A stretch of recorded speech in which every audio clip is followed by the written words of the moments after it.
بزرگوں، بھائیوں، عزیزوں، خطاب کا موضوع ہے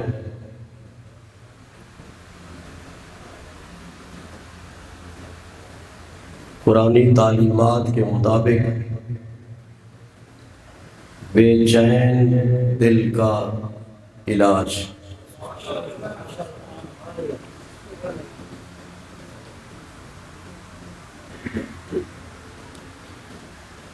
اللہ تعالیٰ نے قرآن مجید میں ارشاد فرمایا، الا بذکر اللہ تطمئن القلوب۔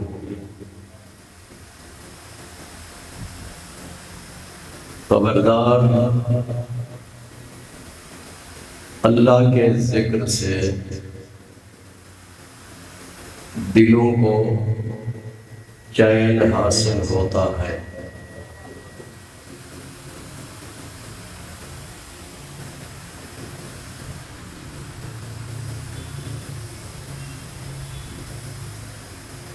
انسان اپنی زندگی کے مختلف مراحل سے گزرتا ہے۔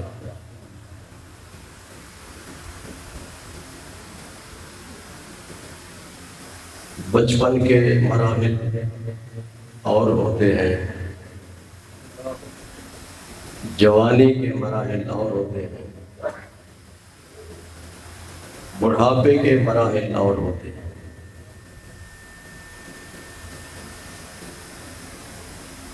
یہ زندگی کے 3 مرحلے ہیں: بچپن، جوانی اور بڑھاپا۔ ان 3 مرحلوں میں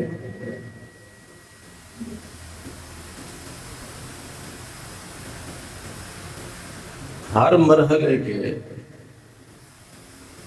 حالات مختلف ہیں۔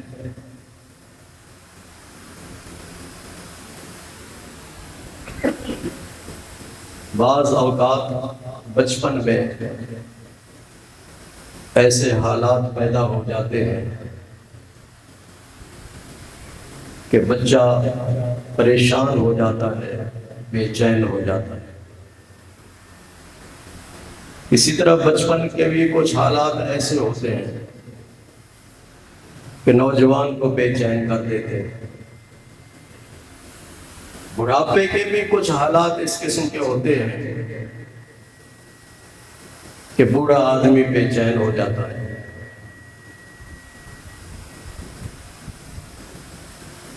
اس بے چینی کا علاج، دل کی بے چینی کا علاج کسی ڈاکٹر کے پاس نہیں ہے، کسی حکیم کے پاس نہیں ہے۔ اس کا علاج اللہ تبارک و تعالیٰ کے پاس ہے۔ وجہ کیا ہے؟ وجہ یہ ہے کہ بے چینی کا تعلق روح سے ہے۔ انسان کی روح بے چین ہو جاتی ہے۔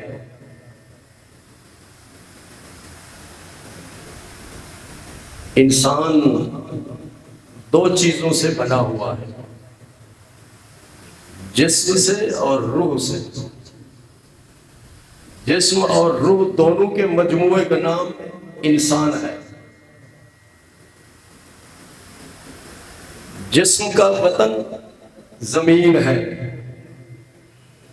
اور روح کا وطن عالم ارواح ہے۔ عالم ارواح ہے۔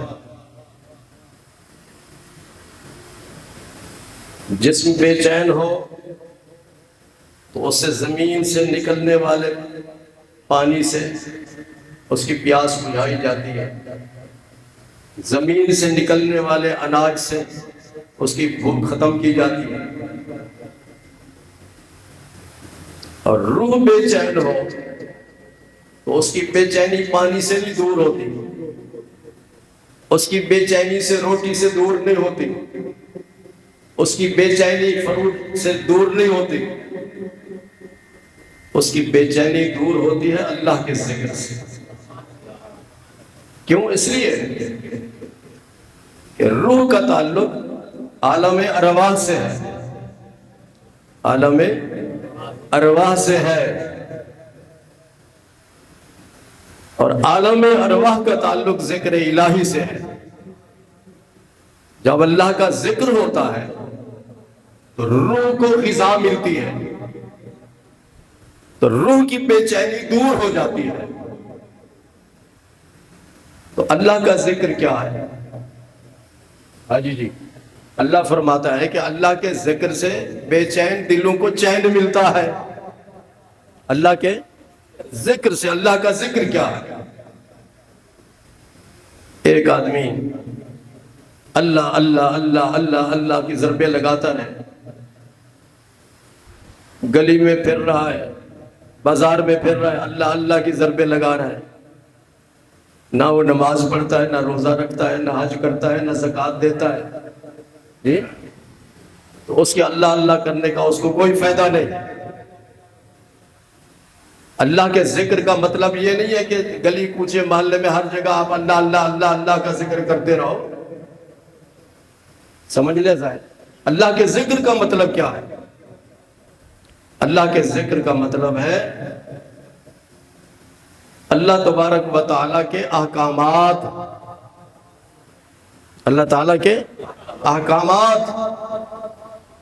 وہ احکام کیا ہیں؟ نماز ہے، روزہ ہے، حج ہے، زکوٰۃ ہے، اور الحمد سے لے کر والناس تک پورے قرآن پاک میں اللہ کے احکام موجود ہیں۔ جب آدمی نماز پڑھتا ہے تو سمجھ لے کہ میں اللہ کا ذکر کر رہا ہوں، زکوٰۃ دیتا ہے تو سمجھ لے کہ میں اللہ کا ذکر کر رہا ہوں، حج کرتا ہے تو سمجھ لے کہ میں اللہ کا ذکر کرتا ہوں، وضو کر رہا ہے تو سمجھ لے کہ میں اللہ کا ذکر کر رہا ہوں۔ اگر چاند گرہن ہو جائے، سورج گرہن ہو جائے تو کیا حکم ہے؟ کہ نماز کسوف پڑھو۔ کیا پڑھو؟ یہ حکم ہے۔ اور اسی طرح جسم کے جتنے بھی اعضاء ہیں، جتنے بھی اعضاء ہیں، ہر عضو کا علیحدہ ذکر ہے۔ یہ آنکھیں بھی ذکر کرتی ہیں، کان بھی ذکر کرتے ہیں، ہاتھ بھی ذکر کرتے ہیں، پاؤں بھی ذکر کرتا ہے۔ آنکھ کس چیز کا ذکر کرتی ہے؟ جی آنکھ کا ذکر الہی کیا ہے؟ آنکھ کا ذکر الہی اللہ کے خوف سے رونا، اللہ کے عذاب سے، اللہ کے عذاب کے ڈر سے رونا۔ اللہ کے عذاب کا ڈر کہ اللہ مجھے جہنم کے عذاب سے نجات دے، قبر کے عذاب سے نجات دے، تو آدمی اس ڈر سے اپنی آنکھوں سے آنسو بہاتا ہے کہ میں گناہ گار ہوں، کہیں ایسا نہ ہو کہ اس گناہ کی سزا مجھے جہنم میں ملے یا قبر میں ملے، تو وہ آنکھوں سے آنسو بہاتا ہے۔ اور حضور صلی اللہ علیہ وسلم کیا فرماتے ہیں؟ دمعۃ العاصی تطفئ غضب الرب۔ جب آدمی گناہ کرتا ہے تو اللہ ناراض ہوتا ہے۔ اللہ شراب پیتا ہے، اللہ ناراض ہوتا ہے، چرس پیتا ہے، اللہ ناراض ہوتا ہے، نشہ کرتا ہے، اللہ ناراض ہوتا ہے، ماں باپ کی نافرمانی کرتا ہے، اللہ ناراض ہوتا ہے، نماز نہیں پڑھتا، اللہ ناراض ہوتا ہے، زکوٰۃ فرض ہونے کے باوجود زکوٰۃ نہیں دیتا، اللہ ناراض ہوتا ہے، حج فرض ہونے کے باوجود حج نہیں کرتا، اللہ ناراض ہوتا ہے، روزہ فرض ہونے کے باوجود روزہ نہیں رکھتا، اللہ ناراض ہوتا ہے۔ تو اللہ کی ناراضگی کا نتیجہ کیا نکلتا ہے؟ عذاب کی شکل۔ جس پر رب ناراض ہو جاتا ہے اسے قبر میں بھی عذاب ہوتا ہے، اور قیامت والے دن جہنم کے عذاب میں مبتلا کیا جاتا ہے۔ اور حضور صلی اللہ علیہ وسلم تو رحمت للعالمین ہے، آپ نے نسخہ بتا دیا۔ اگر اللہ کی ناراضگی کو دور کرنا چاہتا ہے تو کیا کرے؟ میرے آقا نے فرمایا دمعۃ العاصی تطفئ غضب الرب۔ گناہگار اپنی آنکھوں سے ایک آنسو بہا دے، اس کا ایک آنسو زمین پر گرے تو اللہ تبارک و تعالیٰ کی ناراضگی ختم ہو جاتی ہے۔ تو ذکر اللہ سے مراد کیا ہے؟ تو آنکھ کا ذکر کیا ہے؟ کہ اللہ کے خوف سے آنسو بہائے، اور اسی طرح آنکھ کا ذکر یہ ہے کہ کعبۃ اللہ کی زیارت کریں جی، اور آنکھ کا ذکر یہ ہے کہ اپنی ان آنکھوں سے اپنے ماں باپ کو محبت کی پیار سے ان کے چہرے کو دیکھیں، اپنے ماں باپ کے چہرے کو محبت کی نگاہ سے دیکھیں، یہ آنکھ کا ذکر ہے۔ اور اسی طرح قرآن پاک کی زیارت کریں، آنکھ، تو یہ آنکھ کا ذکر ہے۔ حضور صلی اللہ علیہ وسلم نے ارشاد فرمایا، جس شخص نے محبت کی نگاہ سے اپنے والد اور والدہ کے چہرے کو دیکھا تو اللہ تبارک و تعالیٰ اسے حج اکبر کا ثواب عطا کرتا ہے۔ لوگوں کی خواہش ہوتی ہے نا امین صاحب کہ حج اکبر نصیب ہو، کہ نہیں ہوتی ہے کہ نہیں؟ ویسے تو حج کرتے ہیں نا لوگ، تو ہر حج اکبر نہیں ہوتا۔ جمعہ کے دن حج ہو تو اس کو کہتے ہیں حج اکبر۔ تو لوگ حج اکبر کی تلاش میں ہوتے ہیں یا نہیں؟ اس کی تمنا اور آرزو کرتے ہیں یا نہیں کرتے؟ اور مفت میں گھر میں مل جاتا ہے حج اکبر کا ثواب۔ حضور صلی اللہ علیہ وسلم نے فرمایا، والد کے چہرے کو محبت کی نگاہ سے دیکھو، والدہ کے چہرے کو محبت اور پیار کی نگاہ سے دیکھو تو تمہیں حج اکبر کا ثواب ملے گا۔ ایک صحابی نے عرض کیا، یا رسول اللہ صلی اللہ علیہ وسلم، اگر کوئی آدمی 100 مرتبہ دیکھے جی، تو فرمایا 100 مرتبہ دیکھے گا تو 100 مرتبہ حج اکبر کا اس کو ثواب ملے گا۔ اسی ضمن میں میں حوالہ دیتا ہوں پیر صاحب کرما والا شریف کا۔ یہ حضرت میاں شیر محمد صاحب شرق پوری رحمت اللہ علیہ کے خلیفہ تھے، سید اسماعیل علی شاہ۔ ان کے ملفوظات پر مشتمل ایک کتاب ہے خزینہ کرم۔ تو اس خزینہ کرم میں یہ لکھا ہوا ہے کہ حضرت سید اسماعیل علی شاہ صاحب رحمت اللہ علیہ ارشاد فرماتے تھے، جس نے داتا صاحب کی مسجد میں ایک نماز با جماعت ادا کی، ایک نماز با جماعت ادا کی تو اسے حج مقبول کا ثواب ملتا ہے۔ کتنا؟ حج مقبول کا ثواب ملتا ہے۔ تو ہم نے تو 22 سال نمازیں پڑھی بھی اور پڑھائی بھی۔ تو یہ حضرت سید اسماعیل علی شاہ سے، تو اللہ تعالیٰ نے ارشاد فرمایا کہ بے چین دل کو چین ملتا ہے اللہ کے ذکر سے، اللہ کے ذکر سے۔ تو ذکر، اللہ کے ذکر سے مراد کیا ہے؟ اللہ کی ذات اور اس کے احکامات، اس کے احکامات۔ تو دل بے چین کیوں ہو جاتا ہے؟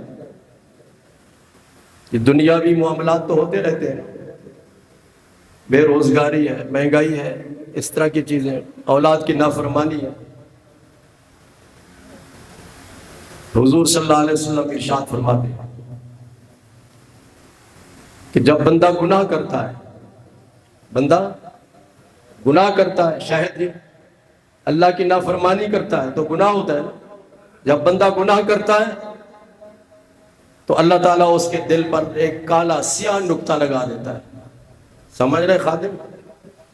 ایک گناہ کرنے سے اس کے دل پر کالا نقطہ لگ جاتا ہے، جب دوسرا گناہ کرتا ہے تو دوسرا نقطہ لگ جاتا ہے۔ جتنے گناہ کرتا جائے گا کالے نقطے اس کے دل پر لگائے جائیں گے۔ ایک ٹائم آتا ہے کہ اس کا دل مکمل طور پر کالا اور سیاہ ہو چکا ہوتا ہے۔ جب دل مکمل طور پر سیاہ ہو جاتا ہے وہ شخص بے ادب بن جاتا ہے اور گستاخ بن جاتا ہے اور بدعقیدہ بن جاتا ہے۔ کافر اور مشرک جی، غیر مسلم، ان سب کے دل کالے ہیں، سب کے دل کالے ہیں۔ اگر کپڑے پر سیاہی لگ جائے فیاض، تو پھر کس طرح اس کو دور کرتے ہو جی؟ بولو بھائی۔ کیمیکل استعمال ہوتا ہے نا، صابن استعمال ہوتا ہے، کیوں چودھری جی؟ اگر کالا